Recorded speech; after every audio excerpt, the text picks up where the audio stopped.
ভারতের দাদা বাবু হোক আর বাংলাদেশে বৈশা কেউ যদি ভারতের দালালি কইরা এই বাংলাদেশের মধ্যে ভারতের দালালি কইরা বাংলাদেশে ইসলাম ধর্মের উপরে আঙ্গুল তুলতে চায়, বাংলার মুসলমান তাদের আঙ্গুল মটকে দিতে মাঠে নামতে রাজি আছি না। দাদা বাবুরা মনে করছে বাংলাদেশে ৭১-এর সৈনিক আর বেড়া ওই সময় যুদ্ধ করবার মতো মানুষ বাংলাদেশে যা ছিল আলহামদুলিল্লাহ, কিন্তু এখন বাংলাদেশে যে যুবক যুবক পোলাপান আছে এরা যদি তোমরার মুহের ভিতরে ফসরাপ করে দেয় তোমরা বাইসা যাইবা, আর বাংলাদেশের লগে যুদ্ধ করবা দূরের কথা। এজন্য বলতে চাই যে তো পার্শ্ববর্তী দেশ বন্ধুত্বপূর্ণ সম্পর্ক রাখতে পারলে রাখবা, আর নচেত বাংলাদেশের মুসলমান আর অন্য কোন ধর্মের মানুষ লাগবে না, এরা এক এবং নেক হইয়া এক কোনা দিয়ে ধরবো, পুরা ভারতবর্ষ দখল করতে দেরি করবে না। আমার আল্লাহ ডাক দিয়া কয় বান্দা ইয়া আইয়ুহাল্লাযীনা আমানু, যারা ঈমানদার, ইত্তাকুল্লাহ, তোমরা আল্লাহর সবচাইতে বেশি ভয় করো, তোমরা আল্লাহর ভয় করো। ওয়াল তানজুর, তোমাদের তাকানো ঠিক না, সুম্মা কদ্দামাত লিগত, তোমাদের পূর্ববর্তীদের দিকে তারা তোমাদের জন্য পূর্বে কি প্রেরণ করেছে। আল্লাহ কয় ইত্তাকুল্লাহ ওয়াত্তাকুল্লাহ, তোমরা আল্লাহকে আবার ভয় করো। হুজুর আমাদেরকে এই আয়াত দিয়ে আল্লাহ কি বুঝাইছে আমরা তো জানার দরকার আছে। আল্লাহ যে আয়াতের প্রথমে বলল ইমানদারেরা আল্লাহরে ভয় করো, আমরার এলাকার তো কত ইমানদার আছে নামাজ পড়ে সুদও খায় আসেনি, ধরে কয় না আসেনি। আমরার এলাকায় কত ইমানদার আছে নামাজও পড়ে বাইবাতিদার জমি দখল করে খায়, নামাজও পড়ে পরে সম্পদ লোভ করে, নামাজও পড়ে মানুষের ওজনে কম দেয়। কত ইমানদার, ওই ইমানদার গুলার ব্যাপারে আমার আল্লাহ তাআলা কত সুন্দর আয়াত নাযিল করে দেয়। আল্লাহ কয় বান্দা তোমরা আমি আল্লাহরে ভয় করো। আল্লাহ কেমন ভয় করতাম? আল্লাহ কয় ভয় করার মতো করো, কারণ যারা আমি আল্লাহরে ভয় করে তারা কোনোদিন হারাম খায় না, যারা আমি আল্লাহরে ভয় করে তারা কোনোদিন কুফরি করে না, যারা আমি আল্লাহরে ভয় করে তারা কোনোদিন শিরিক করে না, যারা আমি আল্লাহরে ভয় করে তারা কোনোদিন পরের হক খায় না, যারা আমি আল্লাহরে ভয় করে তারা কোনোদিন অপকর্ম করে না। আল্লাহ কেন এই কথাটা বললেন? আমার আল্লাহ কয় বান্দা ইন্নাল্লাহা খাবীরুম বিমা তা'মালুন, নিশ্চয় আমি আল্লাহ তাআলা তোমাদের অন্তরের সব খবর সম্পর্কে জানি। রব্বুল আলামিন আল্লাহ ওই কিয়ামতের কয়েকটা আলামতের কথা আপনি আমারে বলেন গো।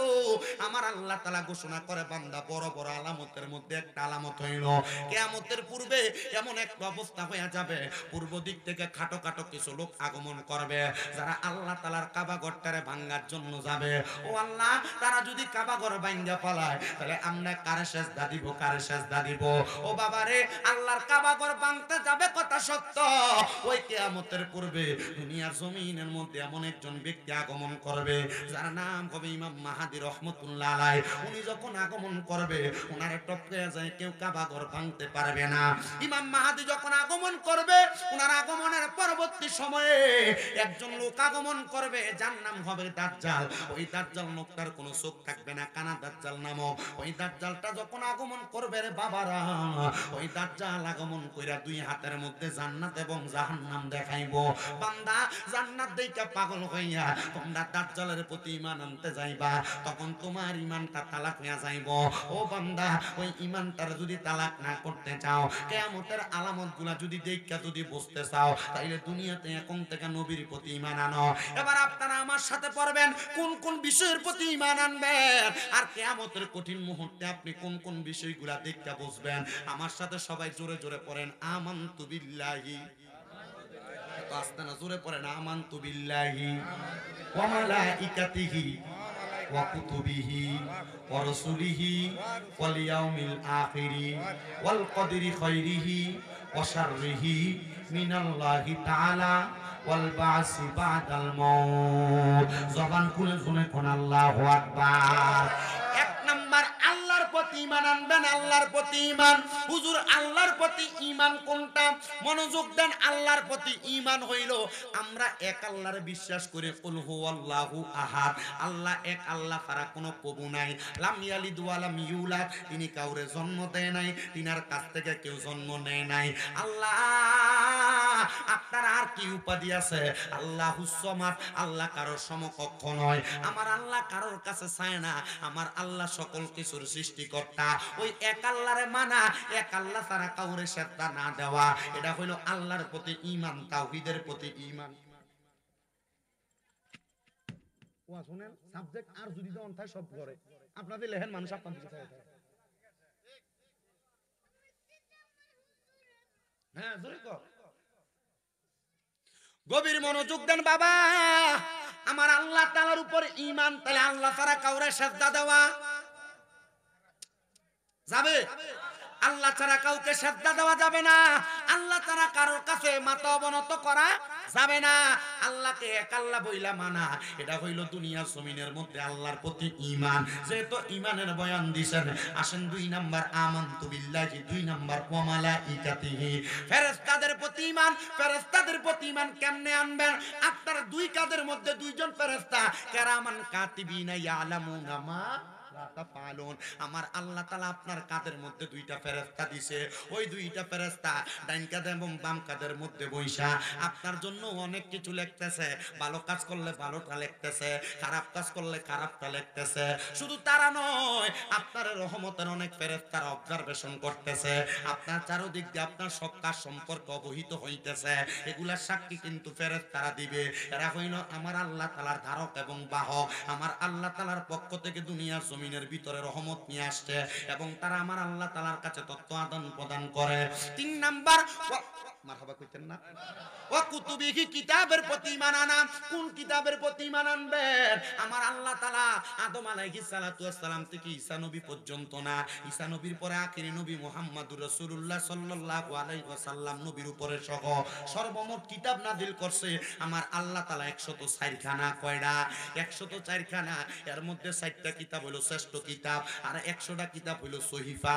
এই 100টা কিতাব কেউ মানবেন, আর 4টা কিতাব হলো তাওরাত, জাবুর, ইনজিল, কোরআন। এই তাওরাত, জাবুর, ইনজিল কেউ মানবেন, কিন্তু এই তাওরাত, জাবুর সহ বাকি 100টা কিতাব সহ মোট 103টা কিতাব, এই সকল কিতাবের সত্যতা আমার আল্লাহ তাআলা কোরআনের মধ্যে দিছে। ওই কিতাবের প্রতি ঈমান আনা মানে ওই কিতাব যা আপনাকে করতে বলে তাকে আপনি করা, ওই কিতাব যা আপনারে করতে নিষেধ করে তা আপনি বর্জন করা।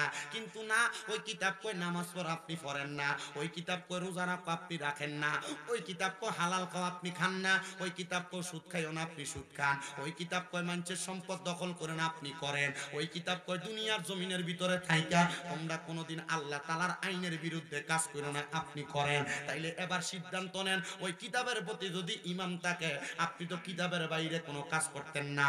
তার মানে যেহেতু আপনি কিতাবের বাইরে কাজ করেন, তাহলে আপনি মুমিন কিনা আপনি আপনার সিদ্ধান্ত নেন, আপনার ঈমান আছে কিনা আপনি সিদ্ধান্ত নেন। এবার 4 নাম্বার বড় করা সাবজেক্ট, এই 4 নাম্বারটার উপর ঈমান যদি না থাকে, বাকি 6টা বিষয়ে ঈমান আপনার কাছে পানি ভাতের মতো। বলে হুজুর কেন? পান্তা ভাত লবণ ছাড়া খাইলে যেমন লাগে, ওই বাকি 6টা বিষয়ের মাঝখান দিয়া নবীর উপরে ঈমান না আনলে আপনার ওই 6টা বিষয় এমন পানি ভাতের মতো লবণ ছাড়া। হুজুর কেন? 4 নাম্বার হইল ওয়া রাসূলিহি, রাসূলের প্রতি ঈমান আনা। কোন রাসূলের প্রতি ঈমান আনবেন? আল্লাহ তাআলা কোরআনুল কারীমের সূরা সফফের মধ্যে ঘোষণা করে, হুয়াল্লাযী আরসালা রাসূলাহু বিল হুদা ওয়া দীনিল হাক্কি লিইয়ুযহিরাহু আলাদ দীনি কুল্লিহি ওয়ালাউ কারিহাল মুশরিকুন ওয়ালাউ কারিহাল কাফিরুন। দুইটা কথাই আয়াতের মাধ্যমে আল্লাহ ঘোষণা দেয়। আপনারা কি কষ্ট হইতেছে বাবা? ওরে ওই তরিতে দেব আমরা বাবা, ও সিন্ধু পাহাড়ি রে, ছাড়ো মুর্শিদ নামের তরি রে, ছাড়ো মুর্শিদ নামের তরি, ছাড়ো মুর্শিদ নামের তরি রে, ছাড়ো মুর্শিদ নামের তরি। আরে ওই তরিতে দেব আমরা বব, ও সিন্ধু পাহাড়ি রে, ছাড়ো মুর্শিদ নামের তরি রে, ছাড়ো মুর্শিদ নামের তরি। ওরে কলবেতে থাকলে তোমার মিল, ওরে পাইবা তুমি আল্লাহ রাসূল হইবা যে কিটা। এই এই তুমি যা, হ্যাঁ নিজে আইছে আবার আরেকটা তুলে নিতে আইছে, আবার টানে। তুমি অন্য হুজুর মনে করছো?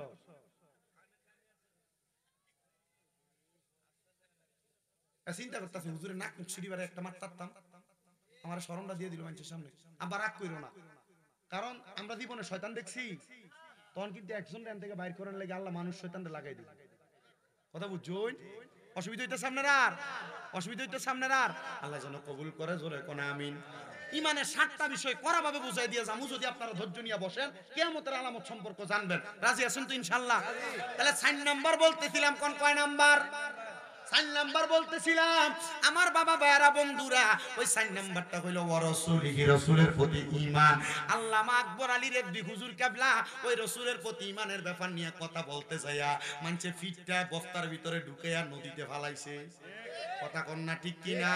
আকবর আলী রেজভী রহমতুল্লাহ আলাইহি দুনিয়ার জমিনের ভিতরে থাইকা নবীর একটা একটা মুদ্দা সুন্নতরে জিন্দা করবার লাগা কত চেষ্টা করছে, আযানটারে একটু দরজার ভিতরে দিবার লাগা কত জায়গার ভিতরে ফেতনা হইছে, আবার কিন্তু শেষমেশ ফতুয়া হুজুরের টই মানা লাগছে। আমি নিজে আমার মসজিদে বারান্দার মানে দরজার মধ্যে আজান দেই। এটার কারণটা কি জানো? এটার কারণটা অন্য কিছু না, এটা আল্লাহর নবীর একটা রাইট সুন্নত। এই মানুষ সুন্নত আরে মানুষ জিন্দা করতে চায় না, চিন্তা করে এতদিন মসজিদের ভিতরে আজান দিছে, এখন যদি বাইরে দেয় এটা কি হইব জানি। ও বন্ধু, আমি বলবো আপনার ভালো লাগলে আপনি মানবেন এটা নবীর সুন্নত, ভালো না লাগলে আপনি মানবেন না, তবে এটাই হক, এটাই হক, এটাই হক। মুসলমান ইমানদার ওই রাসূলের প্রতি ঈমান আনবেন। কোন রাসূল? এবার আমার আল্লাহ তাআলা কুরআনুল কারীমে কয় হুয়াল্লাযী আরসালা রাসূলাহু বিল হুদা ওয়া দীনিল হাক্কি লিইয়ুযহিরাহু আলাদ দীনি কুল্লিহি ওয়ালাউ কারিহাল মুশরিকুন। জবানটা খুলে কোন আল্লাহু আকবার। এ মহিলারা, ঈমানটা কি এতদিন তো জানো নাই, এতদিন বুঝো নাই। যদি বুঝা থাকো আজকে ঈমানদার ব্যাপারে আর একটু ভালো করে বোঝার চেষ্টা করো। ওই রাসূলের প্রতি ঈমান কেন?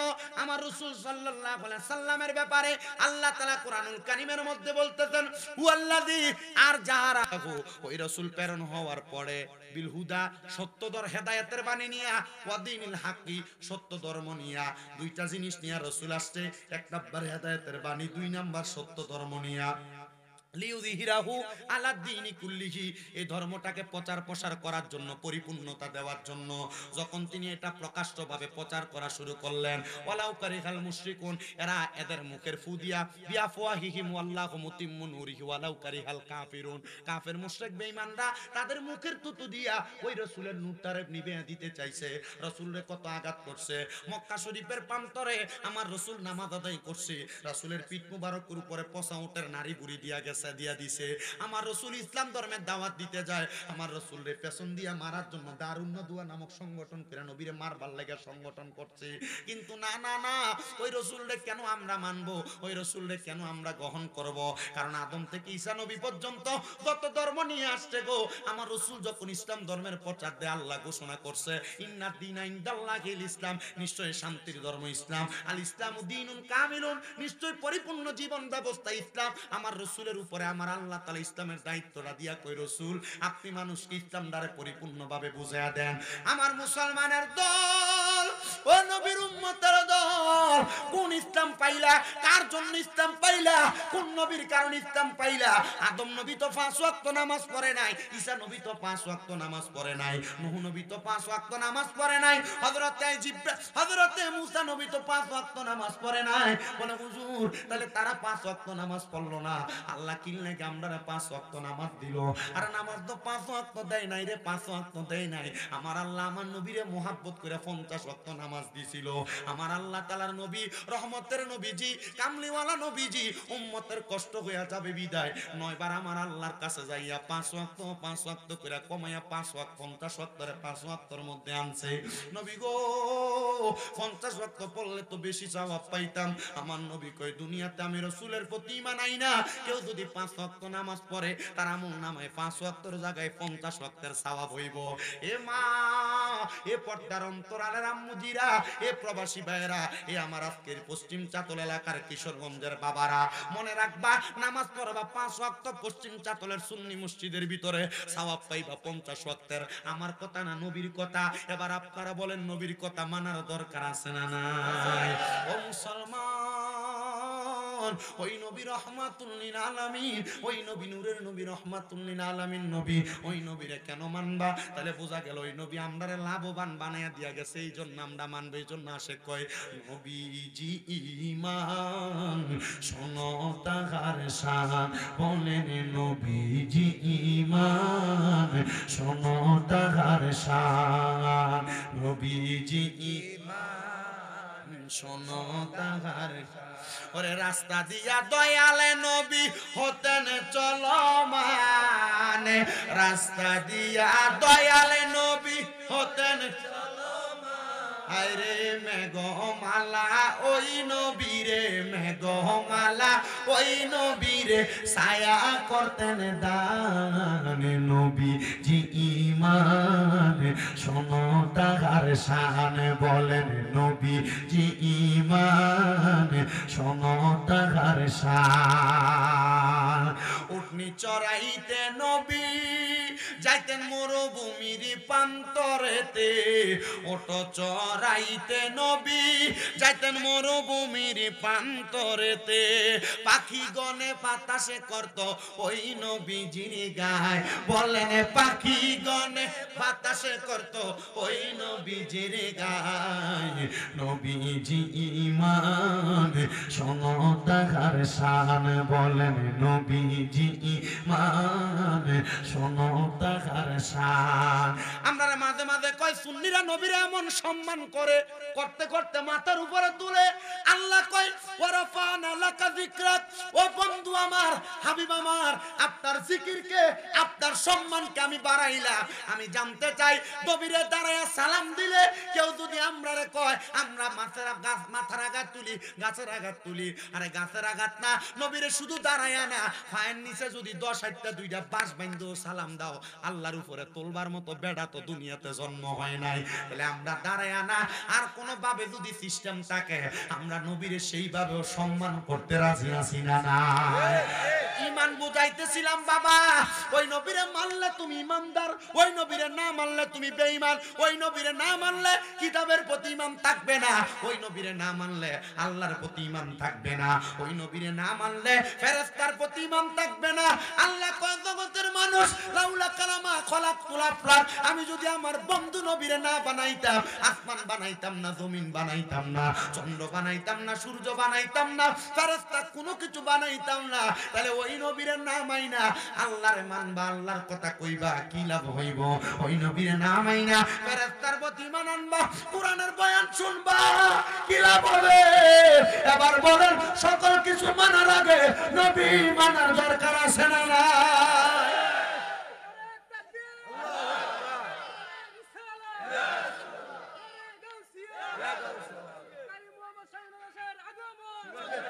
নবী নবী করে মোর দিন কাটে, দিন কাটে মোর দিন কাটে, বলো নবী নবী করে মোর দিন কাটে, দিন কাটে মোর দিন কাটে, ভালো লাগে না মোর কোনো কিছু, ভালো লাগে না মোর কোনো কিছু, একা একা কি বসে ভালো লাগে, নবী নবী করে মোর দিন কাটে, দিন কাটে মনে দিন কাটে।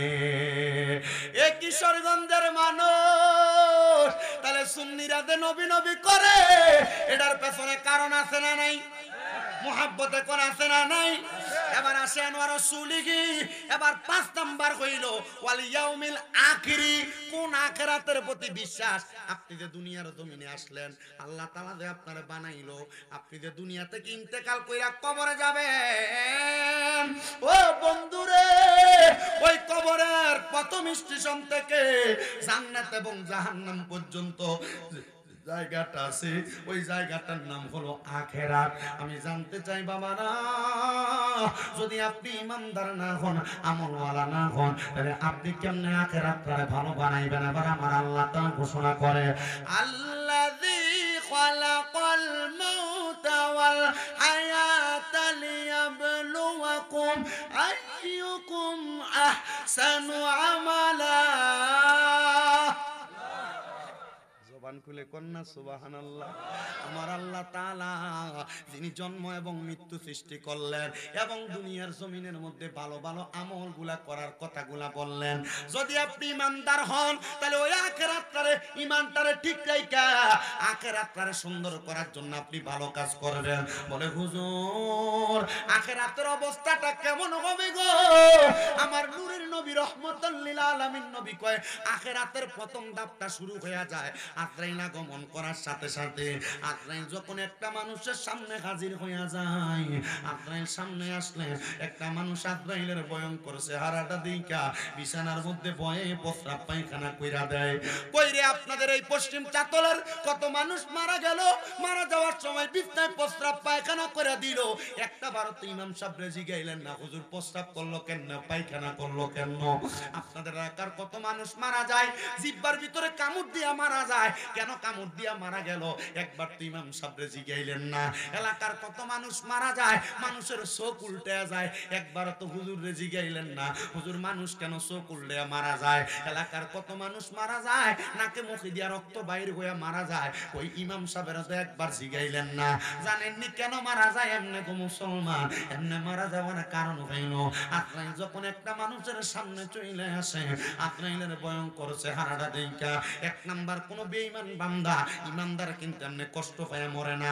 বেঈমানের কথা বলতেছি একটানে আমি আমার কয়েকটা হাদিস শরীফের কথা একসাথে বলে নিচ্ছি।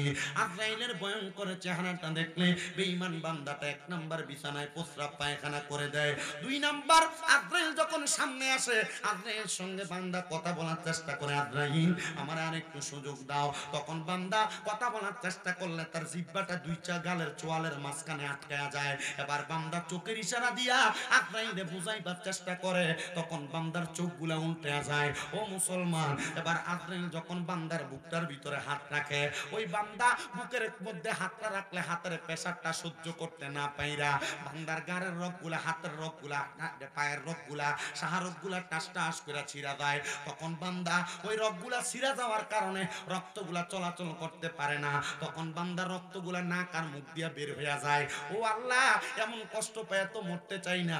আমার রহমতের নবী কয় ইমানদার তো এমনে মরতো না। নবী গো কেমনে মরবো? আমার নবী কয় আজরাইল তার রূহ কবজ করার আগে আমার আল্লাহ তাআলা ইমানদারের কাছে দুইটা ফেরেশতা পাঠাইয়া, একটা ফেরেশতার হাতের মধ্যে জান্নাতের একটা আপেল দিব, আর একটা ফেরেশতার হাতের মধ্যে জান্নাতের একটা মেশকাম ভরে আতর দিব। ফেরেশতা দুইটা একজন মাথার কাছে একজন নাকের আগাটার মধ্যে বসবো, বৈশা ইমানদার বান্দার মাথার ভিতরে মালিশ করে দিবে, ইমানদার বান্দা বিছানার মধ্যে ঘুমিয়ে যাবে। আর আজরাইল এসে ইমানদারের বুকের ভিতরে হাত দিব, আজরাইল বুকের ভিতরে হাত দিয়া দেখবো আজরাইলের হাতের ভিতরে ইমানদারের রূহটা আসে না। আল্লাহ কেন আসে না? এবার ওই ইমানদারের বুক থেকে আওয়াজ দিব, আজরাইল কেন আসি না জানো? কেন আসি না জানো রে আজরাইল? বলে কেন আসেন না, কেন আসেন না? বলে না আসার কারণ হইল এই বুকের মধ্যে ইমানদারের আল্লাহ রাসূলের ভালোবাসা মুহাব্বত আছে, এই জন্য ইমানদারের বুক দিয়ে তুমি রূহ কবজ করতে পারবে না। এবার আজরাইল ইমানদার, এই ইমানদার হইতে চাই কি চাই না? জোরে কোন চাই কি চাই না? এ পর্দার অন্তরালের মা, তুমি ইমানদার কিনা তুমি নিজের বিবেককে প্রশ্ন করো। এ সোশ্যাল মিডিয়ার মাধ্যমে দেখনোয়ালা ভাই বাবারা, মা বোনেরা, আপনারা ইমানদার কিনা আপনি আপনার বিবেককে প্রশ্ন করেন। ইমানদার বান্দার বুকের ভিতরে হাত দিলে বুক দিয়ে আজরাইল রূহ বাহির করতে পারবে না। এবার ইমানদার বান্দার ডান কাঁধের মধ্যে হাতটা দিবে আজরাইল রূহ নেওয়ার জন্য। ডান কাঁধ থেকে দুইটা ফেরেশতা দাঁড়ায় কইব, আজরাইল ডান দিক দিয়ে তো রূহ বাহির করতে পারবা না। বলে কারণ কি? কারণ কি? বলে আমি কইলাম ইমানদারের দুনিয়ার জমিনের দান সদকা, এই জন্য ইমানদারের রূহটা তুমি ডান দিক দিয়ে বাহির করতে পারবা না। এবার ইমানদারের বুকের মধ্যে হামলা দিব, বুকের মধ্যে হাত দেওয়ার সাথে সাথে ইমানদার বান্দার বুকের মধ্য থেকে আওয়াজ দিব, রে এ আজরাইল এই মুখের মধ্য দিয়া তো রূহ কবজ করতে পারবা না। কারণ ইমানদার 5 ওয়াক্ত নামাজ পড়ছে, ইমানদার কোনোদিন নামাজ ছাড়েনি। জোরে কোন ছাড়েনি? ইমানদার 5 ওয়াক্ত নামাজ পড়ছে, ইমানদারের কপালটার ভিতরে ওই নামাজের নূর দেখা যায়, তাইলে তুমি ওই ইমানদারের কপাল দিয়া রূহ বাহির করতে পারবা না। এবার ইমানদারের এই বাম সাইড দিয়ে আক্রমণ চালাইবো, ইমানদারের বাম দিক থেকে জবাব আসবে আজরাইল, ইমানদারের বাম দিক দিয়ে রূহ কবজ করতে পারবা না। বলে কারণ কি? বলে আমি কইলাম ইমানদারের মা বাবার খেদমত, এই জন্য ইমানদার মা বাবার খেদমত কইনা তার ইমানদারে পাকাপোক্ত রাখছে, তুমি ইমানদারের রূহ কবজ করতে পারবা না। ও মুসলমান রে, ইমানদার কবজ করবে জানো? এবার আজরাইল আমার আল্লাহরে কইব, আল্লাহ ইমানদারের রূহটা কেমনে কবজ করতাম? আমার আল্লাহ কইব, রে আজরাইল অল্প কিছুক্ষণ পরে ইমানদার বান্দা ঘুম থেকে জাগ্রত হয়ে যাবে, ইমানদারের মুখ দিয়ে কালমা পড়বে, ওই কালেমা পড়ার সময় একটা বাতাস বের হবে, ওই বাতাসের মাধ্যমে ইমানদার রূহটা তুমি কবজ করবা। ইমানদারের রূহটা ওই সময় যখন কবজ করে নিয়ে যাবে, ইমানদার বান্দার রূহটা নেওয়ার সাথে সাথে, এবার ইমানদারের রূহটা নেওয়ার সাথে সাথে ইমানদার কোনো টের পাবে না। এবার ইমানদারের রূহটা আজরাইলের সঙ্গে কথা বলবে, এ আজরাইল আমারে কেন আস্তে আস্তে করে তুমি নিয়ে যাচ্ছ? আজরাইল বলবে, কেন গো কেন? এবার ইমানদার রূহ বলবে, রে আজরাইল তুমি যদি জানতা আমার আল্লাহ তাআলা জান্নাতে আমি ইমানদারের জন্য কত নিয়ামত রাখছে, তাহলে তুমি তো আমার এত আস্তে আস্তে নিয়ে যাইতা না, আমারে তাড়াতাড়ি নিয়ে যাইতা। অনুরূপ ভাবে বেঈমানের রূহ আজরাইল রে বলবো, আজরাইল তুমি যে আমার এত তাড়াতাড়ি নিয়ে যাও, যদি জানতা আমার আল্লাহ তাআলা আমার জন্য কত যন্ত্রণাদায়ক শাস্তি রাখছে, তাহলে আমার এত তাড়াতাড়ি তুমি জাহান্নামের দিকে নিয়ে যাইতা না। ও বন্ধু রে বন্ধু, বেঈমানের রূহটা যখন আজরাইলের সঙ্গে দুইজন ফেরেশতা বহন করব, ওই দুইজন ফেরেশতা হাতের মধ্যে একটা রুমাল লাগায়া বেঈমানের রূহটারে নিয়ে নিয়ে আসমানের দিকে যাবে। আসমানের সামনে 19 জন ফেরেশতা দাঁড়ায়া থাকবে, ওই 19 জন ফেরেশতা বেঈমানের রূহটা দেইখা থু নিক্ষেপ করবে। এবার দুইজন ফেরেশতা জিজ্ঞাসা করবে, রে 19 জন ফেরেশতা তোমরা কেন বেঈমানের দিকে ফিরা ফিরা থুতু নিক্ষেপ করো? ওই 19 জন বলবে, তোমরা নাকের মধ্যে কাপড় দিছো কেন? ওই কারণটাই তো সেই কারণ। বলে, কারণ কি? কারণটা জানোনি? বেঈমানের রূহটা নামাজ না পড়ার কারণে, বেঈমানের রূহটা হারাম খাওয়ার কারণে, বেঈমানের রূহটা আল্লাহরে ভয় করা না করার কারণে, বেঈমানের রূহটা দুনিয়াতে বেঈমান থাকার কারণে এই রূহটা একটা দুর্গন্ধযুক্ত রূহ হয়ে গেছে। আমরা ফেরেশতারা বেঈমানের রূহুর দুর্গন্ধ সহ্য করতে পারি না, এই জন্য নাকের মধ্যে কাপড় দিয়ে রাখছি। ও ফেরেশতা তোমরা কেন থুতু দিলা? বলে, তুমি যেই কারণে থুতু, তুমি নাকের মধ্যে কাপড় দিলা, আমরা এই কারণে তারে থুতু নিক্ষেপ করলাম। বেঈমান বান্দার জন্য জাহান্নাম উপরের মধ্যে আসমানের দরজা বন্ধ, আমার আল্লাহ তাআলার আলমে আরোহার দরজাটা বন্ধ। এবার বন্ধু, বেঈমান বান্দার জন্য যখন দরজাগুলা বন্ধ থাকবে, আমার আল্লাহ বলবে, বেঈমানের ঠিকানা ফাদাখালাল জাহান্নামা ফাদাখালান নারা, বান্দারে জাহান্নামের মধ্যে প্রবেশ করাও। তখন বেঈমান বান্দাটারে জাহান্নামের মধ্যে প্রবেশ করাইবো। আমার আল্লাহ তাআলা কয়, বান্দা কেন জাহান্নামে যাইবা? এগুলো একটু আমার বানানো কথা না। আল্লাহ কোরআনুল কারীমে সূরা বাইয়িনার মধ্যে বলতেছে, ইন্নাল্লাযীনা কাফারু মিন আহলিল কিতাবি ওয়াল মুশরিকিনা ফি নারি জাহান্নামা খালিদিনা ফিহা উলাইকা হুম শাররুল বারিয়া। ওই কাফের, ওই মুশরিক, ওই আহলে কিতাবদের জন্য ওই জাহান্নাম। হে আমার কিশোরগঞ্জের পশ্চিম চাতলের মানুষ, কোনদিন তোমাদের এলাকায় আসি নাই, আমি আমার আলোচনাটা অল্পতে আমি শেষ করে দেওয়ার কথা, তবে আমি চেষ্টা করব আপনাদের কাছে আমার বয়ানটা ঠিক শেষ পর্যন্ত সমাধি করে দেওয়া যাওয়ার জন্য। আবার ব্যবস্থা আছে না? মাশাআল্লাহ, মুরগি দিয়ে বিরিয়ানি করছে মনে হয়, কইছিল আমার। আপনারা আসেন তো মোটামুটি শেষ পর্যন্ত? হ্যাঁ, আলহামদুলিল্লাহ। রাজি আছেন ইনশাআল্লাহ? ভিডিওতে আছেন জানি, তারা তো সাকে আমারে খাওয়াবে না, সবারই খাওয়াবে না। একবার আনছেন আর আইনেন না, কারণ আমি চা খামু, তারা ছায়া থাকবো, এটা হইতো না, ঠিক না? আপনার আসা আইনেন না, হ্যাঁ, আর দরকার নেই এ দুটো। তাহলে দুরূদ শরীফ একটু পড়তে রাজি আছেন ইনশাআল্লাহ? মুহাব্বতে দুরূদ শরীফ পড়েন, আল্লাহুম্মা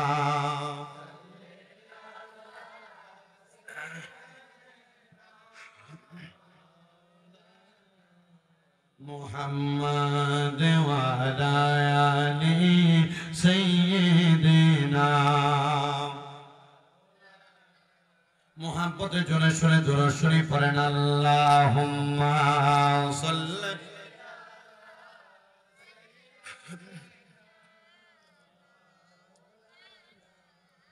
মুহাম্মাদ ওয়া আলা আলি সাইয়্যিদিনা। জগত পাগল কাবার জন্য, কাবা পাগল মাবুদের, মাবুদ পাগল দয়াল নবীজির, নবীজি পাগল উম্মতের। আল্লাহুম্মা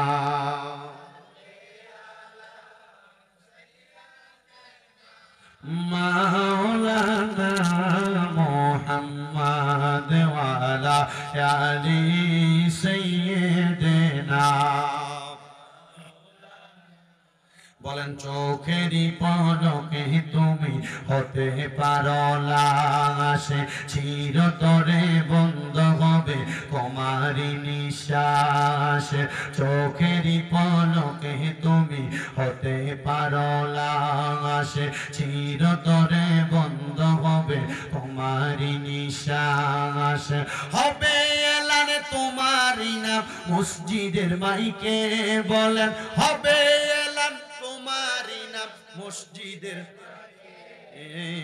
বাড়িওয়ালা নাই রে বাড়ি নাই রে দুনিয়াতে বাড়িওয়ালা নাই রে বাড়ি নাই রে দুনিয়াতে বাড়িওয়ালা নাই রে বাড়ি নাই রে দুনিয়াতে তোমার ভয়ে থাকতো মানুষ ছিল বাহাদুরি বাবনি হাওয়ায় উড়া তুমি যে রঙিনী ঘুরি সুতোয় টানে দিলে মালিক সুতোয় টানে দিলে মালিক পারবে না থাকিতে বাড়িওয়ালা নাই রে বাড়ি ইয়াতে বাড়িওয়ালা নাই রে বাড়ি নাই রে দুনিয়াতে বাড়ি গাড়ি মেল ফ্যাক্টরি টাকার পাহাড় বিলাসিতায় কেটেছে জনম কতই অহংকার বাড়ি গাড়ি মেল ফ্যাক্টরি টাকার পাহাড় বিলাসিতায় কেটেছে জনম কতই অহংকার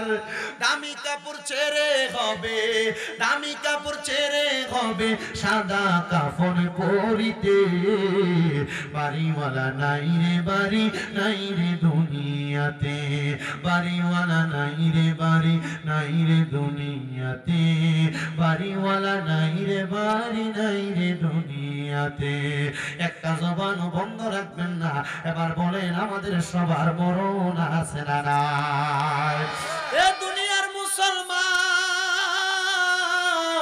এ কিশোরগঞ্জের চাতলের বাবা কিশোরগঞ্জের পশ্চিম চাতলের আমার মা ও মা একবার চিন্তা করছো নি গো মা ওই কবরে গেলে কেমনে থাকবা যেই কবরে আলো নাই বাতাস নাই বাতি নাই ওই কবরের মধ্যে যদি আরামসে থাকতে চাও এমন একজন হক্কানি রব্বানি পীর মাশায়েখের কদম দইরা ইমানের স্বাদ নাও দেখবা ইমানের স্বাদটা যদি পাইয়া যাও তাহলে আর কোনোদিন মরণের ভয় তোমার থাকবে না মরণের ভয় তো তারা করে যারা দুনিয়াতে বেঈমান হয়ে মারা যায় এবার বেঈমান বান্দা দুনিয়াতে উলাইকা হুম শাররুল বারিয়া সবচাইতে নিকৃষ্ট বান্দা থাকার কারণে কবরের মধ্যে যাওয়ার পরে ওই বান্দাটারে দুনিয়ার জমিন থেকে কবরে গেলে জাহান্নামে রাখবো কতদিন রাখবো আমার আল্লাহ তাআলা চিরস্থায়ী বাসিন্দা করে রাখবো কিন্তু অনেক মানুষ তো আছে বলে হুজুর তারা কারা তারা পীর মুর্শিদ মানে না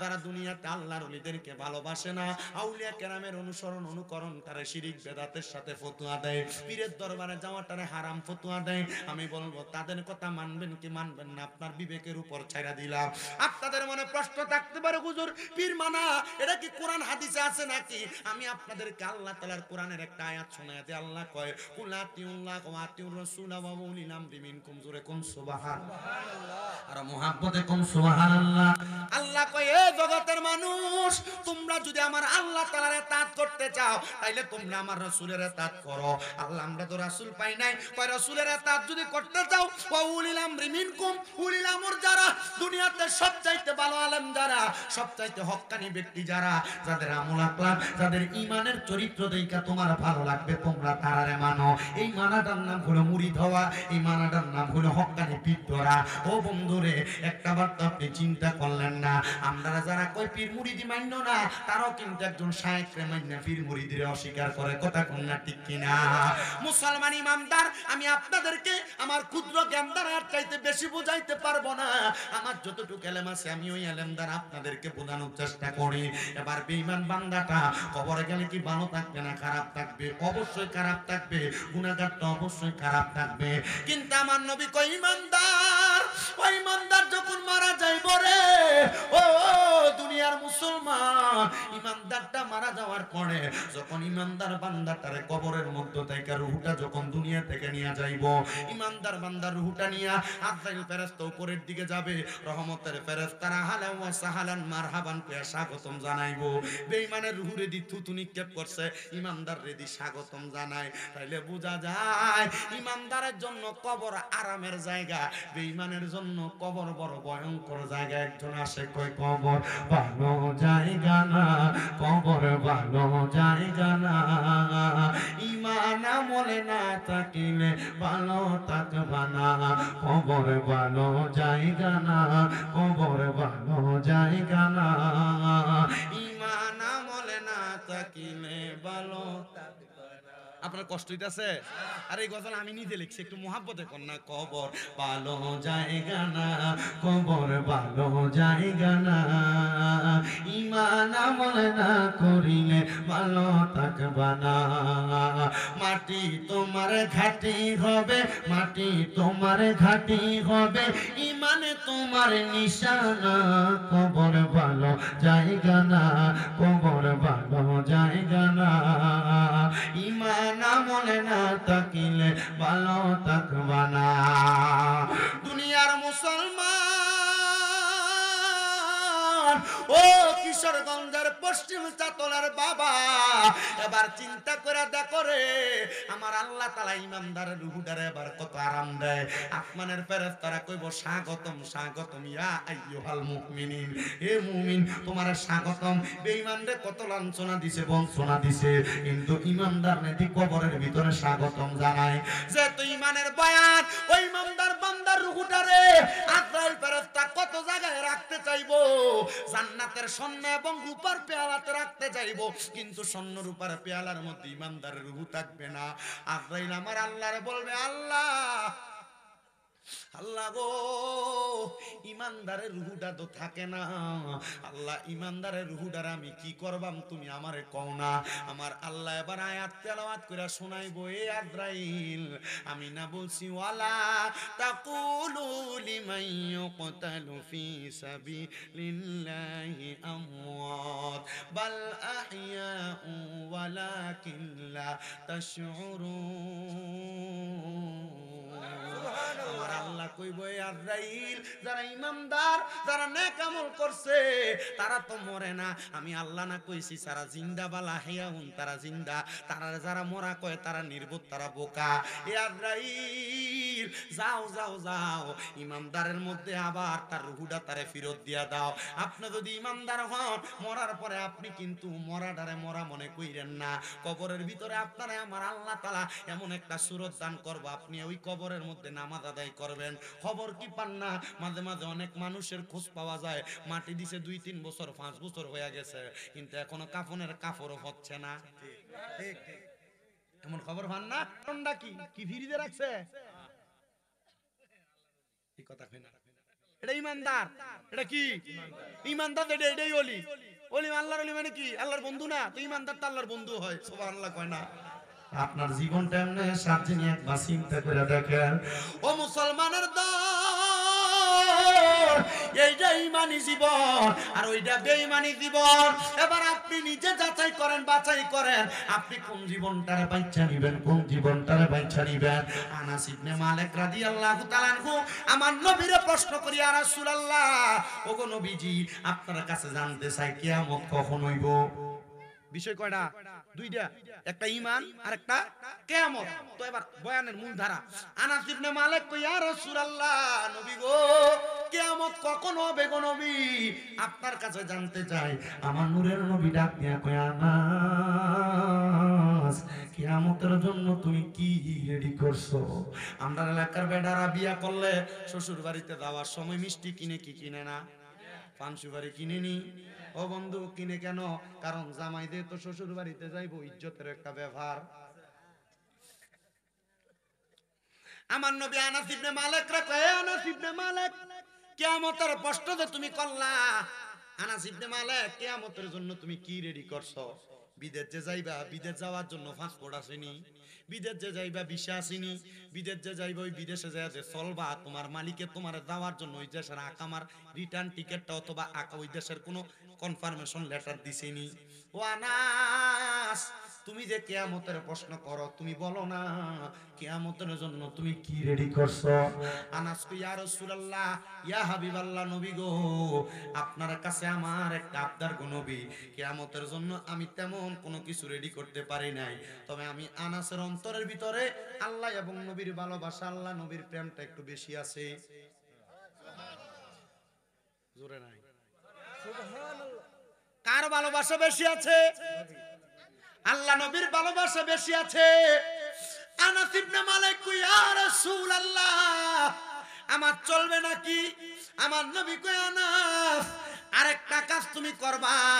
নবী গো, কোন কাজটা করতাম আপনি নবী বলেন না? আমার নবী কই, আনাস তুমি যদি সুযোগ পাও আমি নবীর উপরে বেশি বেশি করে দুরূদ শরীফ পড়ো। নবী গো, কেন? কয় কিয়ামত যদি হইয়া যায়, দুনিয়া ধ্বংস হইব রে, তবে আর দুনিয়ার জমিনে যারা সচ্চা পাক্কা মুমিন, যারা আল্লাহ নবীর পাগল, তারা টের পাবে না, টের পাবে না। নবী গো, কেন গো, কেন টের পাবে না? আমার নবী কয় কিয়ামত হওয়ার 1 সেকেন্ড আগে হইল একটা মুমিন ওযু বানাইয়া আমার আল্লাহর কাছে সিজদা দিয়া থাকবো। দুনিয়ার মাঝে কিয়ামত হইয়া যাইব, মুমিন সিজদা থেকে মাথা উঠাইয়া দেখবো মুমিনটা জান্নাতের ভিতরে।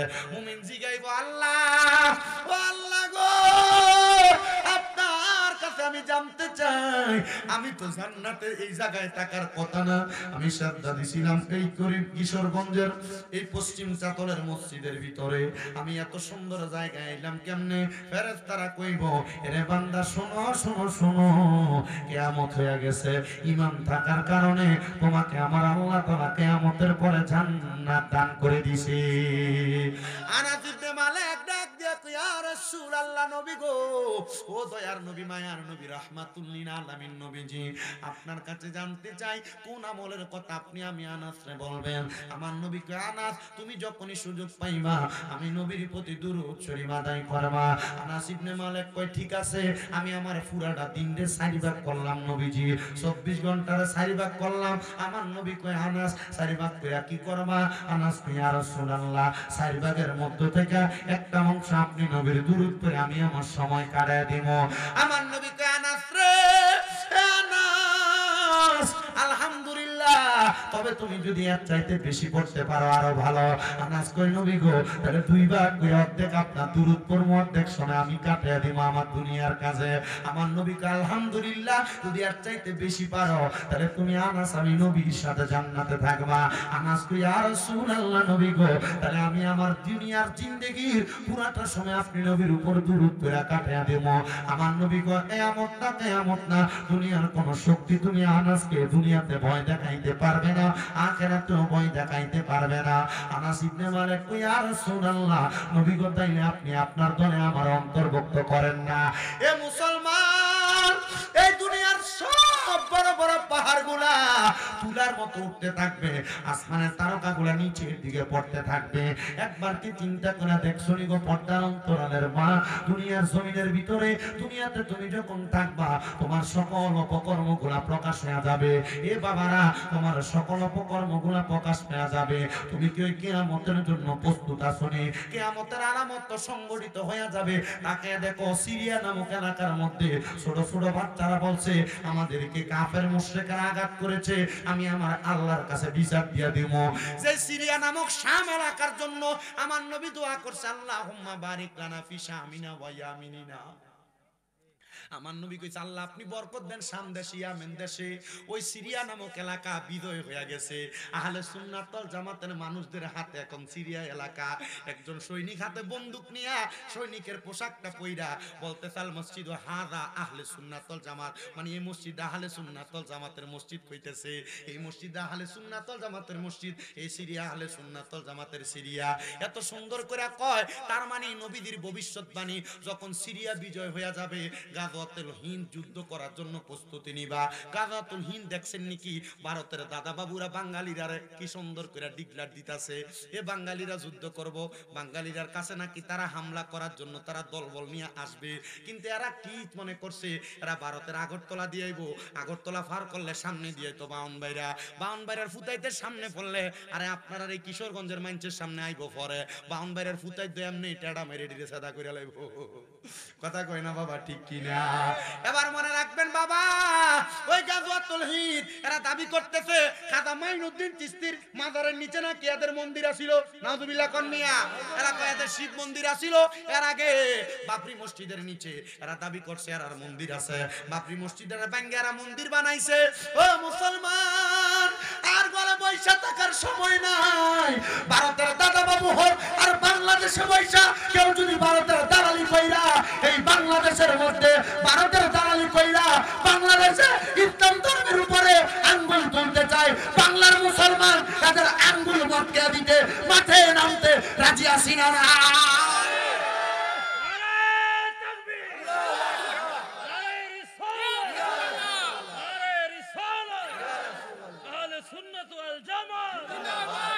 ভারতের দাদা বাবুরা মনে করছে বাংলাদেশে ৭১-এর সৈনিক আর বেড়া ওই সময় যুদ্ধ করবার মতো মানুষ বাংলাদেশে যা ছিল আলহামদুলিল্লাহ। কিন্তু এখন বাংলাদেশে যে যুবক পোলাপান আছে এরা যদি তোমরার মুহের ভিতরে ফসরাপ করে দেয় তোমরা বাইসা যাইবা, আর বাংলাদেশের লগে যুদ্ধ করবা দূরের কথা।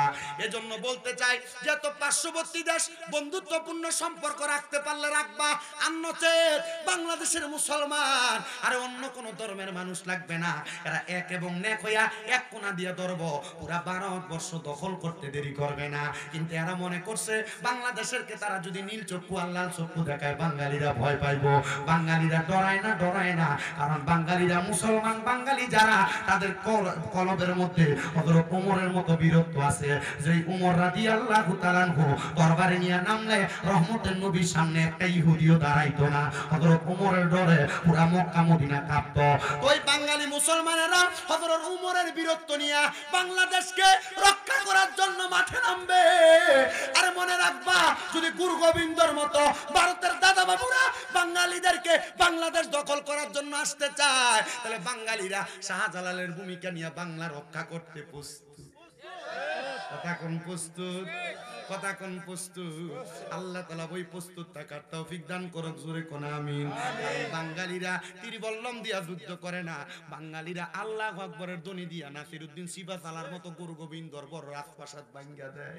বাঙালিরা তীরবল্লম দিয়া যুদ্ধ করে না, বাঙালিরা ইমানের পাওয়ার দিয়া দুনিয়ার জমিনের ভিতরে যুদ্ধে জয়লাভ করে। ওই ইমানের পাওয়ারটা আপনার আসেনি, আপনি একবার চিন্তা করবেন।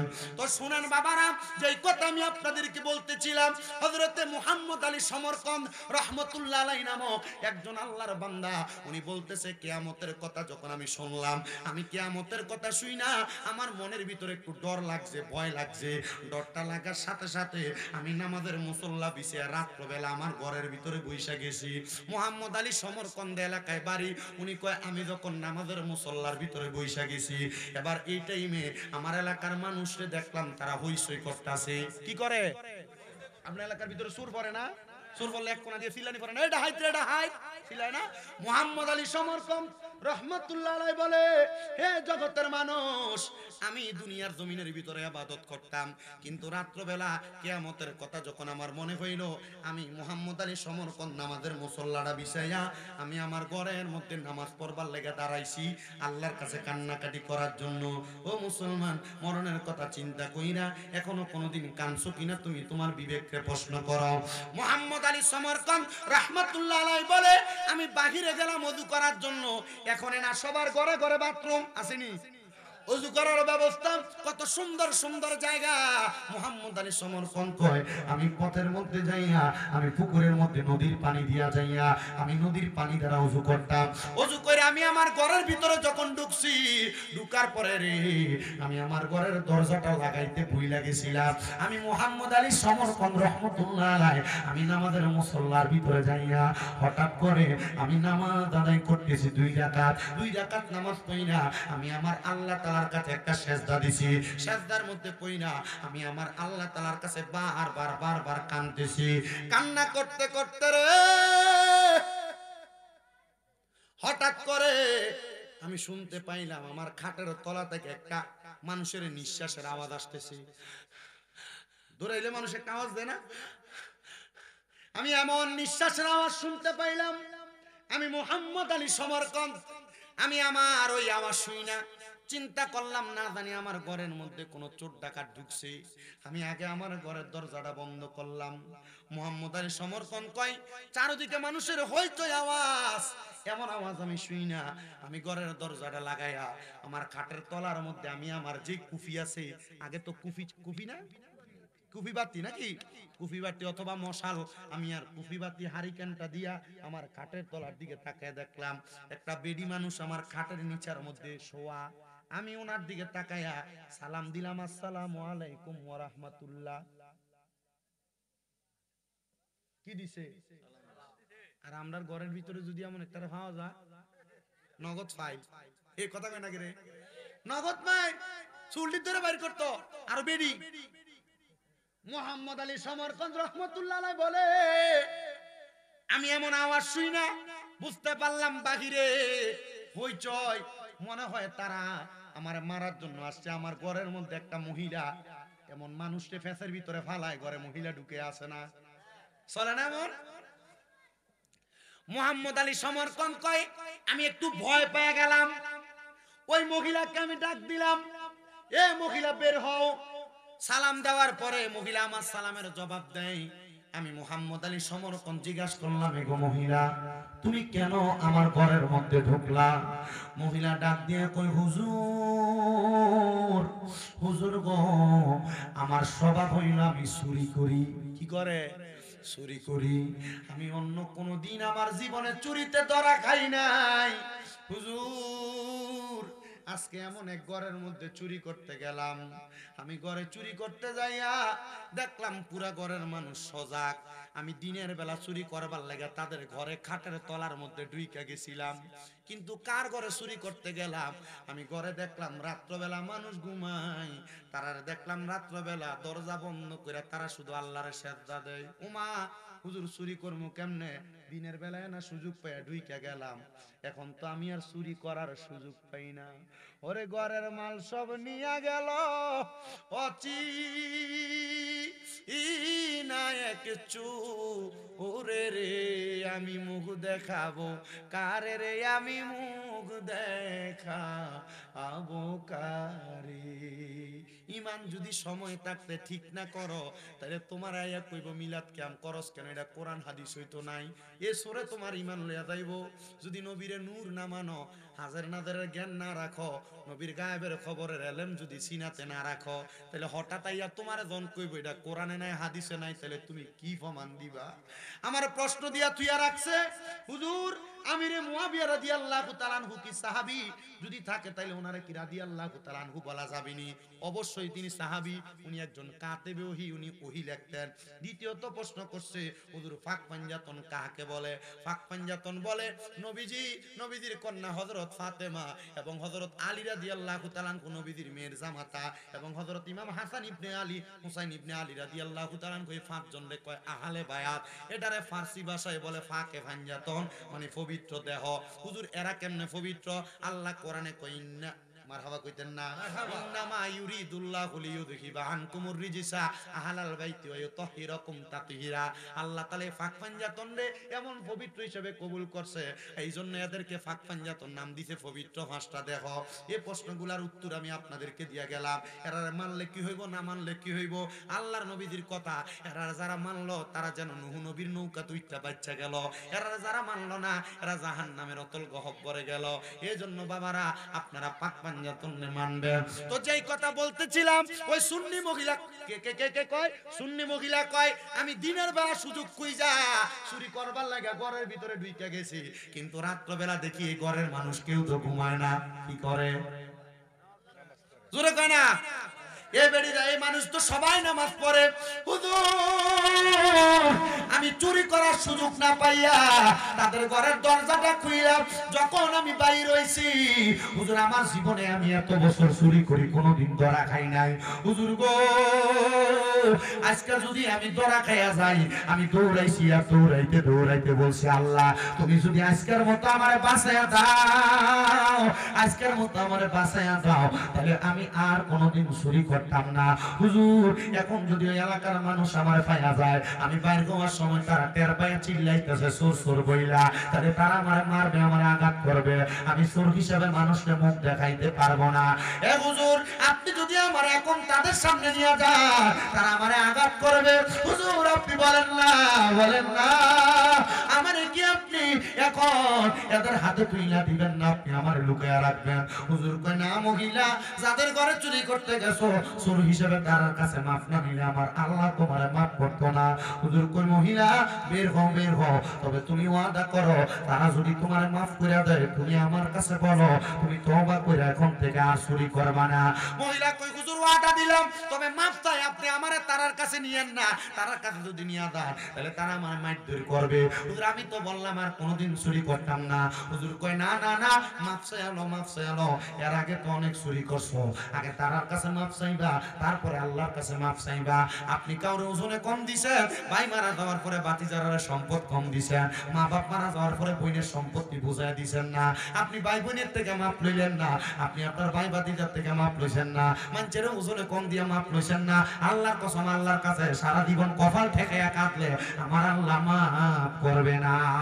ওরে বিচার হবে কর্ময় অনুসারে, কঠিন হাসরে বিচার হবে কর্ময় অনুসারে। কষ্ট হয় আপনারা? কষ্ট হইতেছে আমার? আপনারা কষ্ট হইলে আপনারা দান গা, অসুবিধা নাই, কারণ ওয়াজ আপনার বাড়িতে বইও শুনবাই। 2 ঘন্টা হয়ে গেছে গা, কষ্ট হইতেছে আপনারা? এই মাহফিল কমিটি আমার আনার মিয়া ভাই, এরপর আর কে কে জানি আছেন আপনারা তাবারুক লইেন তাড়াতাড়ি ওয়াজ শেষ করে লইতেছি।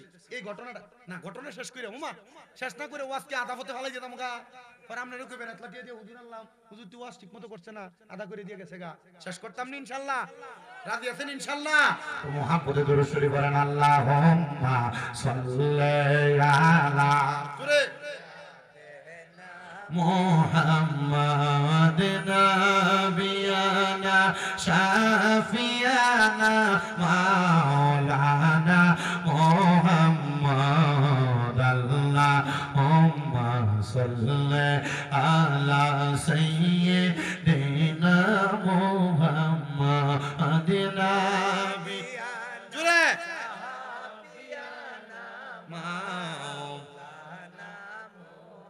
এবার আল্লাহর ওলিদের মনটা হইল সরল মন। কি মন? আল্লাহর ওলিরা যে কোনো কথার তালে গইলা জায়গা, কারণ তারা দুনিয়াতে দুনিয়ার মানুষের কথা শোনে না, তারা আমার আল্লাহর ছাড়া কাউরেই তো ভয় পায় না। মারহাবা হুজুরে কন্না মারহাবা। মুহাম্মদ আলী সমরকন্দ কয় মা তুমি তওবা করো, তারার কাছে মাফ চাওয়ার পরে তুমি আমার কাছে আইয়া তওবা কইরা তুমি আর কোনোদিন চুরি করতে না। মায়া কই হুজুর আমি তওবা কইরা মামনের কাছে, আপনি আমারে তারার কাছে নিয়েন না। এবার আল্লাহর ওলি কয় না তারা মাফ না করলে আল্লাহ মাফ করতো না, চলো এবার এলাকার মানুষের সামনে যায়। কই এই এলাকার মানুষ তোমরা চিল্লাও কেন? কই হুজুর আমরা এলাকার ভিতরে চোর পড়ছে। হুজুর সরল মনে কয় এই যে মহিলাটা চুরি করবার লেগে গেছে, এই আপনি না মহিলার কথা বেশি মানে আপনি যে বুঝেন আরে একটা ফেসে হয়ে যায়। আচ্ছা এবার দিয়ে কই আপনি তো রাগ করে নেবেন। বলতেছে এই মহিলাটা চুরি বোতল দিয়ে বসে আর কিটা কইরাম, এই মহিলাটা চুরি করতে আসছে, তোমরা তার মাফ করে দাও। তো সুর যদি ধরা খায় এলাকার মনে করেন যে এটা কোনোদিন মশাও মারে না, এটা সুর একটা মারে, কথা কয় না? না সুর চুরি করে অভাবে ফইরা, আবার অনেকে খাচ্ছতের কারণে চুরি করে।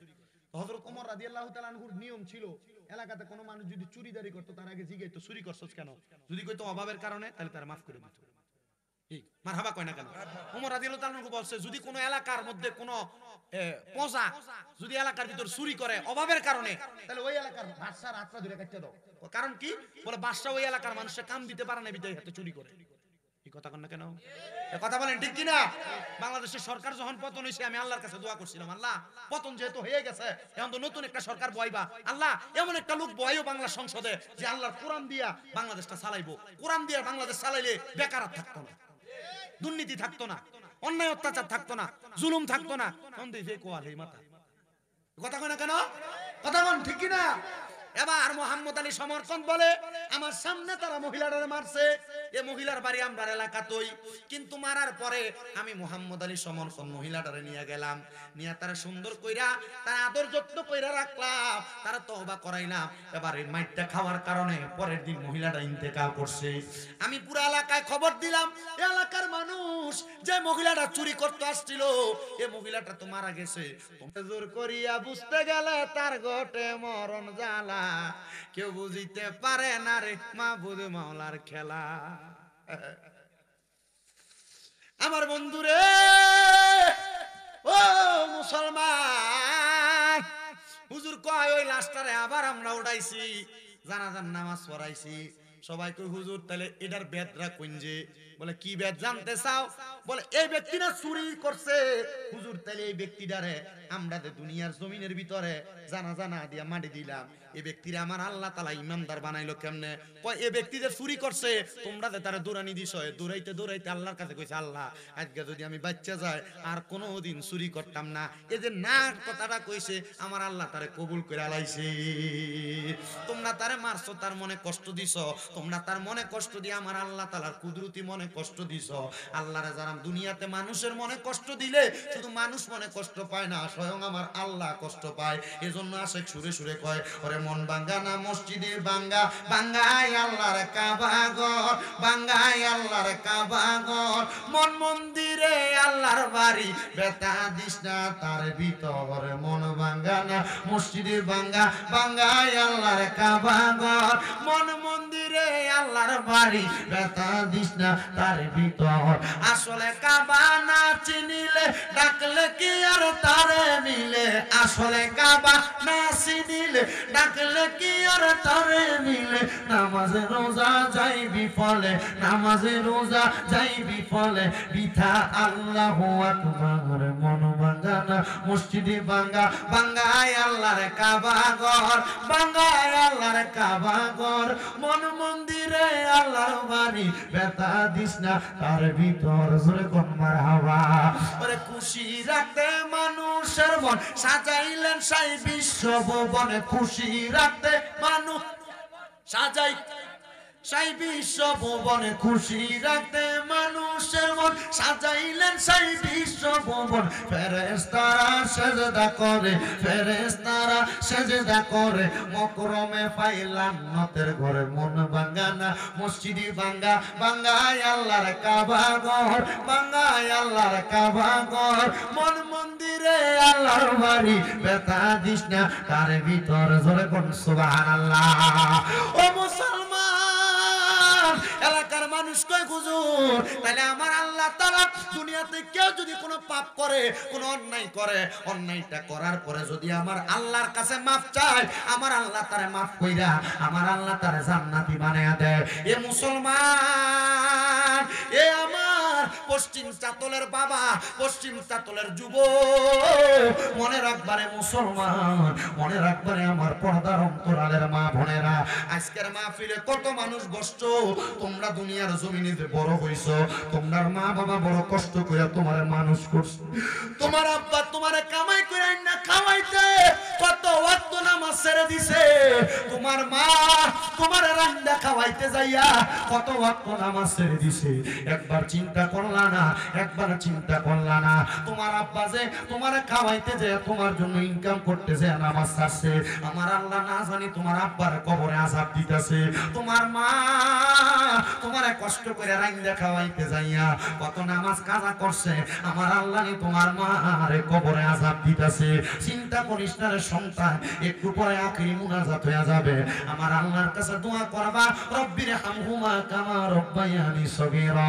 আমার নবী ডাক দিয়ে কোন সন্তানের মা মারা যাওয়ার পরে, বাবা মারা যাওয়ার পরে ওই সন্তান যদি রব্বির হামহুমা কামা রব্বায়ানি সগীরা বইলা আমার আল্লাহর কাছে মুনাজাত করে দোয়া করে, চোখের মণিকুঠার মধ্যে একটা মাছের মাথা পরিমাণ পানি চাইরা দিয়ে কান্দে, ওই পানিটা মাটিতে পড়ার আগে আমার আল্লাহ তাআলা ওই পানিটা মাটিতে পড়ার আগে তার মা বাবার জীবনের গুনাহ মাফ করে দেয়। এ সন্তান, তোমার বুঝি মা কবরে, তোমার বুঝি বাবা কবরে, আজকের মাহফিলের মধ্যে ওই মা বাবার জন্য বেশি করে দোয়া করবা। কিন্তু এখানে অনেক সন্তান আছে যেই মা বাবা তারা কষ্ট করে মানুষ করে দিয়া গেছে, যেই মা বাবা তারা কষ্ট করে মানুষ করছে, ওই মা বাপরে তারা জুদা করে দিছে, আলাদা করে দিছে, মা বাপরে ভাত দেয় না। এমন অনেক সন্তান আছে মা বাপ তার ঘরের ভিতরে সপ্তাহে একদিন ভাত খায়, এমন অনেক সন্তান আছে একবেলা তার ঘরে ভাত খায়। কিন্তু সন্তান, তোমার মা বাপ তো তোমার এমনি আলাদা আলাদা করে মানুষ করে নাই, ওরা কষ্ট করে তোমারে খাওয়াইছে, তুমি কেমনে তোমার মা বাপরে জুদা করে দিলা? কত মা বাপ ভাত খায় আর চোখের পানি বাপের পেটের মধ্যে পড়ে। এমন কোন সন্তান যদি থাকো মা বাপরে জুদা করে দিছো, আলাদা করে দিছো, তোমার মতো শ্রোতার আমার দরকার নাই, যাও এখান থেকে। বলে হুজুর কারণ কি? কারণ মা বাবার মনে কষ্ট দিয়া এই কিশোরগঞ্জ না সারা বাংলাদেশের সবচাইতে বড় আলেম দিয়ে ওয়াজ করাইবা, আর মা বাবার মনে কষ্ট দিবা। আল্লাহর কসম, তোমার এই ওয়াজ দিয়ে কোনো লাভ হবে না। কেউ যদি থাকো ওই মা বাপরে জুদা করে দিছো, আলাদা করে দিছো, ওয়াদা করো এখান থেকে বাড়িতে যাইয়া মা বাবার পাশে মাপ চাইবা। পারলে দে যুবক, তোর পাও আমার সামনে দে, আমি আমার জিহ্বা দিয়ে তোর পাও পরিষ্কার করে দিব। তবু ওয়াদা করবা, এমন মা বাপরে যারা ধমক দিছো, এমন মা বাপরে যারা ঝাড়ি দিয়ে কথা বলছো, এখান থেকে যাইয়া আম্মা আব্বার পা গুলার মধ্যে ধরবা। যতক্ষণ পর্যন্ত মা বাপ মুখ দিয়ে বলছে তোমারে মাফ করে দিছি, ততক্ষণ পর্যন্ত মা বাবার পা ছাড়বা না।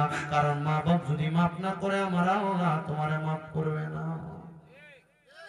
ওরে বাবাকে তোমরা কাবা জানিও, মদিনা জানিও, মাকে যদি গো তারা বেঁচে থাকে।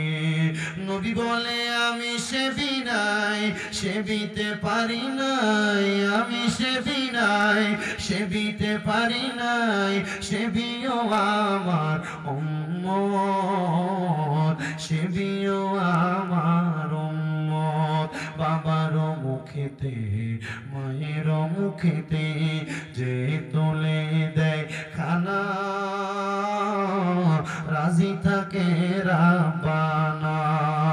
নবী বলে আমি করি নাই, করিতে পারি নাই, করিও আমার উম্মত, পিতা মাতার খেদমত।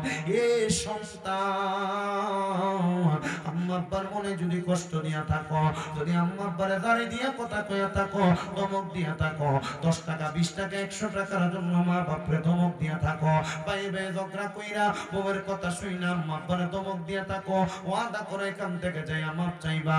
এ সন্তান, আম্মা আব্বা যদি কয় মাফ করে দিছি তাইলে পাও ছাড়বা, যদি কয় পাপ করি নাই তাইলে মা বাবার পাও ছাড়বা না। বলে কারণ কি? আমার আল্লাহর নবী কয় আম্মা আব্বা মাফ না করলে স্বয়ং আমার আল্লাহ তারে মাফ করে না। এ সন্তান, অনেকে চিন্তা করে হুজুর যাদের বাড়িতে আব্বা আছে তারা বাড়িতে যাইয়া আব্বার পায়ে ধরে মাপ চাইবো, আমার তো আব্বা নাই, আমি কার পায়ে ধরে মাপ চামু? অনেকে চিন্তা করে হুজুর যাদের বাড়িতে মা আছে তারা বাড়িতে যাইয়া মার পায়ে ধরে মাপ চাইবো, আমার তো মা নাই, আমি কার পায়ে ছুঁয়ে মাপ চাইবো? সন্তান মুনাজাতের মধ্যে দোয়া করবা আল্লাহ যেন তোমার মা বাপরে মাফ করে দেয়।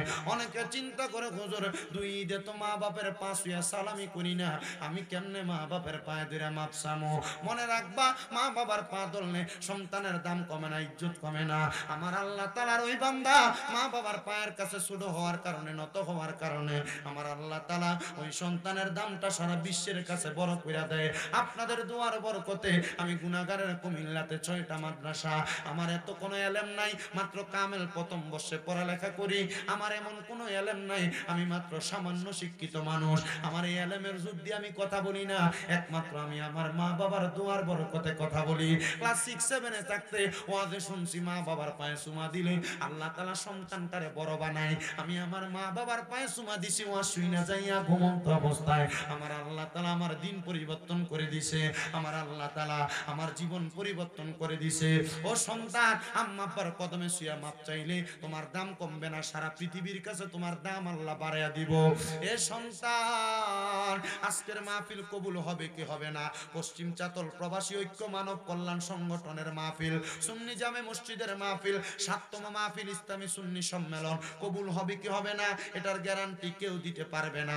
তবে আমি একটা গ্যারান্টি আপনাদের কাছে দিয়া যাই, যদি শোনেন আগামীকালকে এই পশ্চিম চাতলের দোকানে বইসা কোন মুরব্বী কয় হ্যাঁ আমার পুতে কোনোদিন আমার লগে কোনো অন্যায় করে নাই, শামীম দাদার কথা শুই না রাত্রবেলা আমার 5 ধইরা মাপ চাইছে, মাপ চাইলে দাম কমে না। আবারও বলি, কোন মা কাউরে বলে হ্যাঁ আমার ফুতে কোনোদিন আমার লগে কোনো অন্যায় করে নাই, আমার ফুতে বাড়িতে যে আমার পায়ে ধইরা মাপ চাইছে, অন্যায় করলে করছো, না করলে নাই, আম্মা আব্বার পায়ে ধরবা, আম্মা আব্বার পায়ে ধরলে দাম কমে না, আম্মা আব্বার পায়ের নিচে তুমি সন্তানের জান্নাত। এই সন্তানেরা আল্লাহর রাস্তায় মা বাবার কাছে মাপ চাইবা, দেখবা আল্লাহ তোমারে মাফ করে দিবে। কিন্তু যাদের মা নাই, যাদের বাবা নাই, ওই মা বাবা অন্ধকার কবরে আল্লাহর কাছে দোয়া করব, আল্লাহ যেন রাহমাতুল লিল আলামিন নবীর উসিলায় তাদের মা বাপরে মাফ করে দেয়, তাদের মা বাবার কবর জান্নাতের বাগান বানায়, আম্মা আব্বার হায়াতের মধ্যে বরকত দান করে। অনেক সন্তান পাওয়া যায় যারা দুনিয়ার জমিনে মা বাপরে আঘাত দিয়ে চলাফেরা করে। আমার মাঝে মাঝে নারায়ণগঞ্জের 2500-এর একটা মহিলা কল দেয়, হুজুর আমি কেন কল দিছি, আমার জন্য একটু দোয়া করেন, আমার স্বামী দুনিয়াতে নাই, আমার ছেলেটা ছোট ছিল, আমার স্বামী যখন মারা গেছে, হুজুর এই ছেলেটার দিকে তাকায়া আমি আমার যৌবন জীবন সব শেষ করে দিছি, কোনো জায়গায় বিয়া বসি নাই, কিন্তু ছেলেটা বড় হওয়ার পর একটা গার্মেন্টসে চাকরি করতে যাইয়া গার্মেন্টসের একটা মাইয়ারে বিয়া করছে। হুজুর গো, ওই ছেলেটা ওই মাইয়ার কথা শুই না আমার বাড়িতে তার শ্বশুর বাড়িতে থাকে, মাঝে মাঝে আমি মারে দেখতে আসতো, কিন্তু এখন আমার ছেলেটা আমি মারে দেখতে আসে না, আমারে কই হুজুর, ও হুজুর গো, আমি মারে দেখতে আসে না, শুধু এই ছেলেটা কয়েকদিন হইয়া যায় আমি মার কাছে এখন আর আসে না, চাইতে আসে না। একদিন আমি বাজারে তারে দেখা জিগাইলাম, এ সন্তান আমারে কেন এখন আর চাইতে আসো না? ফোলাটারে দেখলাম মুখটা লুগে লুগে আমার সামনে দিয়া তার বউয়ের কাছে কাছে চলে যাইতেছে। আমি তার কাছে কইলাম, এ সন্তান কেন আমার কাছে আসোস না? ফোলা আমার কাছে কথা না বইলা বউয়ের পেছনে পেছনে চইলা গেছে। আধা ঘন্টা পরে আমার বাড়িতে এসে আমার পায়ে ধুরা ধুরা কাঁদতাছে, মা আমার বউ কইছে আমি যদি তোমার বাড়িতে থাকি, তোমার কাছে আসি, আমি নাকি তোমার আমার কামের সব কামাই দিয়া দেই। ও মা, এই জন্য না আমি তোমার কাছে আসি না, আমার বউয়ের কথা শুই না। মহিলা কই, হুজুর দোয়া করবেন, আমার সন্তানের টাকার কামাই আমি খাইতে চাই না, মানুষের বাড়িতে কাম কইরা কইরা পুত্রে মানুষ করছি, ওই পুত এখন আমি মারে চাইতে আসে না। আমি আমার পুত্রে উত্তর দিছি, তোর কামাইয়ের টাকা আমার লাগতো না, তুই আমার বাড়িতে থাকবি, আমি মা কামাই করে তোর আইনা দিমু। আমি মার শুধু মনের ভিতরে একটাই আশা, আমি ঘুম থেকে উঠটা তুই ফুতেরে দেখতাম, ঘুমাইতে আগে তুই ফুতেরে একবার দেখতাম। হুজুর ওই ফুতেই তো আমার কষ্ট দিয়ে আমার কাছ থেকে চইলা গেছে। আল্লাহর কসম, কোন সন্তান যদি স্ত্রীর কথা শুই না ওই মা বাবার মনে কষ্ট দাও, স্ত্রীর কথা শুই না মা বাবার সাথে গ্যাঞ্জাম করো, তোমার বউ তোমার কত সুন্দর সুন্দর কানে কয় কামাই করতেছেন, আপনার তো একটা ভবিষ্যৎ আছে, সব দি মা বাপরে দিয়া দেন না, এমন কাম কইরো না, মা বাপরে দিয়া দিবা, মা বাপরে দিলে তোমার দাম কমবে না, সম্মান কমবে না, ইজ্জত কমবে না। মা বাপ এমন বড় নিয়ামত, মা বাপের মতো নিয়ামত, মা বাপের মতো রত্নটারে যদি এখন তুমি যত্ন করো, তাহলে দেখবা আমার আল্লাহ তাআলা এই যত্নের কারণে দুনিয়া আখিরাতে তোমারে ধনী বানাইবো। কিন্তু অনেক ফুতাইতের কাছে বাপ মা 10 টাকা 20 টাকা ছায়া নেওয়া লাগে, আর আপনারা জানলে খুশি হইবেন আমার ব্যাংক অ্যাকাউন্ট আমার মার নামে, আমার ঘরের যেইখানে টাকা রাখি আমার মার কাছে চাবি। কারণ কি? কারণ আমার মা আমার কাছে 10 টাকা চাওয়া লাগে না, চাইলে আমি রাগান্বিত হই। কারণ কি? আমি কইয়া দিছি লাগলে এখান থেকে খরচ করবেন, কারণ মা বাপ তো ফুজি ফুতের টাকা এমনি এমনি খরচ করে না, প্রয়োজনে খরচ করে, চেষ্টা করে জি ফুতের টাকা এইটার জন্য রাইখা দেওয়ার জন্য। মা বাপ কোনোদিন সন্তানের টাকা অপভাবে ব্যয় করে না। কিন্তু কিছু বেইনসাফ মা বাবা হয়তো আছে যারা বড় ফুত কামাই কইরা ফাড়ায়, বাড়িতে বিল্ডিং করে ছোট ফুতের জায়গায়। এমন যদি কেউ কইরা থাকেন, মনে রাখবেন সন্তান কষ্টের কামাই কইরা টাকা দিছে, আপনি তার টাকা অন্যদের পেছনে ব্যয় করছেন, এটার কারণে কারণে আপনি আল্লাহর কাছে জবাব দেওয়া লাগবে। অনেক মহিলা আছে স্বামী বিদেশ থেকে কামাই করে পাঠায়, জামাইয়ের টাকা দিয়ে নিজের বাইরে আইফোন কিনা দেয়। কথা কই না কি রে? অনেক মহিলা আছে জামাই কষ্ট করে বিদেশ থেকে টাকা পাঠায়, ওই মহিলা তার কামাইয়ের টাকা দিয়ে তার বাপের বাড়িতে বাজার কইরা দেয়। অনেক মহিলা আছে তার জামাই কষ্ট করে বিদেশ থেকে টাকা পাঠায়, ওই মহিলা বিদেশের জামাইয়ের টাকা লইয়া অন্য বেডার লগে ফালায়। কি কথা বল না কেন? চান্দিনা থানা কুমিল্লার একটা ছেলে আমার বিদেশ থেকে কল দিয়া কান্দে, হুজুর আমার বিদেশের সব কামাইয়ের টাকা আমার বউয়ের অ্যাকাউন্টে আমি রাখছিলাম, আমার ছোট ছোট দুইটা বাচ্চা, ও হুজুর আমার বৌদি আমার টাকাগুলা নিয়ে বাচ্চাগুলারে ফালায় দিয়া চইলা গেছে। কেমন জানি ঢেকুর দিয়া দিয়া কান্দে। আমি তারে কইলাম কান্দিস না, বিয়া করলে বউ পাইবি। কই হুজুর আমি বিয়া করলে বউ পামু, কিন্তু আমার দুইটা ফুদ্দ তার মা পাইতো না। কথা সত্য। এমন অনেক প্রবাসীরা বউয়ের প্রেসার কিয়েটের কারণে বিদেশের বাড়িতে বড় কষ্ট করে। আমি ওই প্রবাসীদের পক্ষে এই জন্য কথাটা বলতেছি, প্রবাসীর স্ত্রী যারা সোশ্যাল মিডিয়ার মাধ্যমে শুনতেছো, তোমাদের কাছে আবদার জানাই, স্বামীদেরকে প্রেসার ক্রিয়েট করবা না। জামাই তার কামাইয়ের টাকা তার মারে দক, তার বাপরে দক, যেখানে ইচ্ছা খরচ করো। তোমার ভাত কাপড় দিলে তুমি আলহামদুলিল্লাহ কইবা, কারণ ওই মা বাপরে দিলে জামাইয়ের ইনকামে বরকত দিব আল্লাহ। বেডিরা বুঝে না দেখা জামাইয়ের ইনকামের টাকা মা বাপরে দিতে বাধা দেয়। কথা কন না কেন? বেডি যদি বুঝতো জামাইয়ের ইনকামের টাকা জামাইয়ের মা বাপরে দিলে আল্লাহ জামাইয়ের কামাই বরকত দিব, আল্লাহ আমার জামাইরে বেশি বেশি দিব। আরে মা বাপ যদি বিবেকবান হয়, মা বাপ তো নিজে কবে আমরারে দেশ কিনলে গা, তুই আমরারে সময় সময় আমরা খরচ চালাই তুললে তো চলে, আমরারে দেওয়ান লাগতো না। তো বউরার কাছে আবদার, আগে জামাইরে কইবা তুমি তোমার মা বাপরে চালাইয়া তারপরে আমরারে চালাইবা। তুমি এই কথা জামাইরে কইয়া দেখো, এরপরে জামাইয়ের কাছে আলতা চুনি লিপস্টিক শাড়ি কাপড় চাওয়া লাগতো না, কারণ তুমি জামাইয়ের মা বাপরে খুশি করতে চাইছো। জামাই কবে এটাই তো আমার আসল বউ। আর তুমি জামাইরে সাফাসাফি করবা, তখন জামাই দেখবা তোমারে ভাল লাগে না, লগের ভাবিরে ভাল লাগে। এ কথা কন না কেন? আল্লাহ না ঠিকই তো না, এটার কথা সত্য। আল্লাহ তাআলা আমাদেরকে বোঝার তৌফিক দান করুন, জোরে পড়েন আমিন।